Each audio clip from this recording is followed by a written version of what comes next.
Hi, I'm Jim Smith, pastor at San Antonio Heights Community Church, and we're going through a series called Christmas Surprises.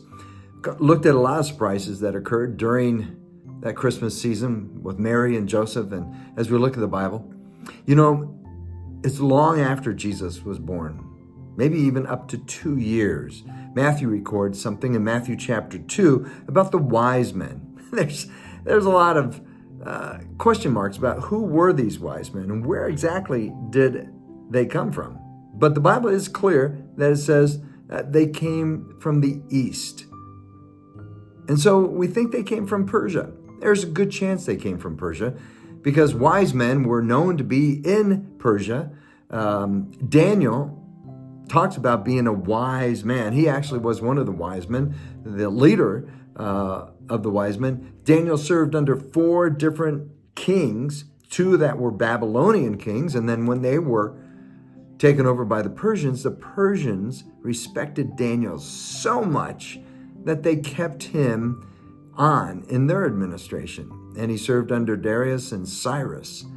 And Daniel was ahead of all the wise men and probably told them, as he's teaching many of their students, about the prophecies of the Jewish people because he was Jewish. And he shared that it says in Numbers 24 that a star will come out of Jacob. They just knew about the prophecies that the ancient Jewish people had generation after generation. And perhaps these wise men who came from the east traveled almost 1,000 miles from nowadays Iran to look for this king. They were diligently searching for this new king to worship him. Sometimes we're pretty lazy in our worship experiences. It just takes 1 or 2 things that we can't go to church. I got a cold, but you can go to work the next day. And we need to worship him, just like the wise men, diligently seeking him and look for opportunities all the time, every day, to worship God. And secondly, they worshiped through uncertainty.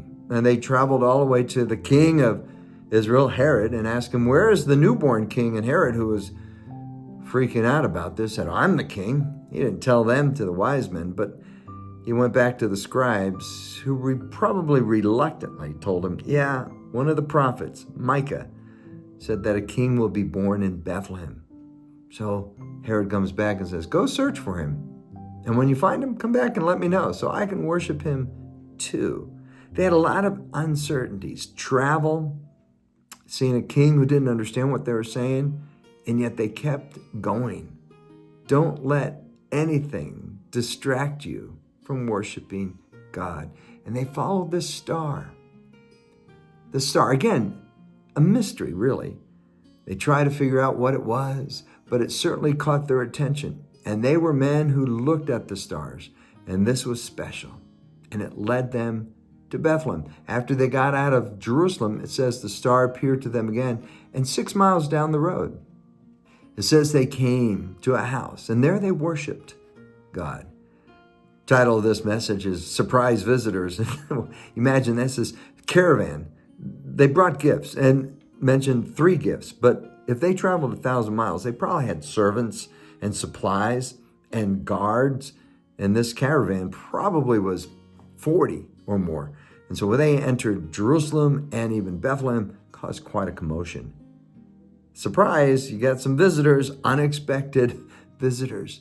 But God's timing is perfect because they needed some wealth. They needed some expensive gifts because soon they were going to travel to Egypt. But they didn't know that. Mary and Joseph were just surprised.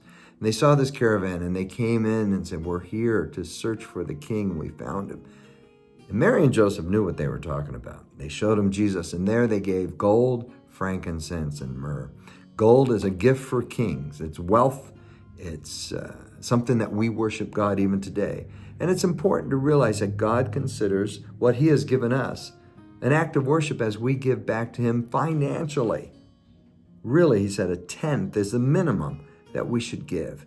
And why do we have to tithe? It's to force us and give us an opportunity to worship, not to be selfish, not to hoard what we don't really have. It's not ours. We can't take it with us after death.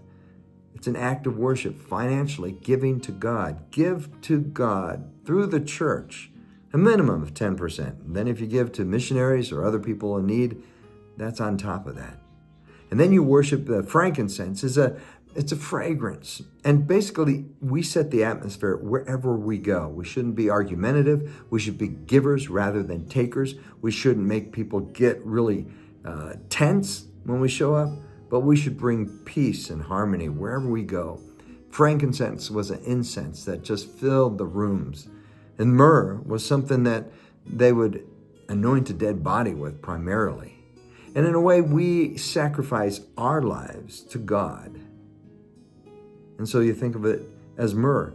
I'm sacrificing my life to give to God, to serve Him in whatever He wants me to do. And that's worship. And then the wise men went home. They worshiped sacrificially because they changed their plans. They didn't go back to Herod. And sometimes we have to change our plans. Mary and Joseph, we've talked about, have changed their plans. And as you worship, there are times that you sacrifice your plans to do what God has called you to do. So just think, what's a star today that's leading you to acts of worship? How is God leading you? Through reading the Bible? Through the still small voice of the Holy Spirit speaking to you? Through people that are believers in Jesus Christ and they're speaking into your life? Maybe circumstances. God speaks to you, but He wants to lead you to worship Christ. What star is in your life today? Listen, follow it, and come to the point that you are worshiping the true Son of God, Jesus, the very essence of God Himself. And we have the opportunity and privilege to worship Him. Worship Him this coming year. Worship Him this coming week. And think of ways to give to Him, to serve Him as an act of worship. If you're wise, you will seek God. Have a great week.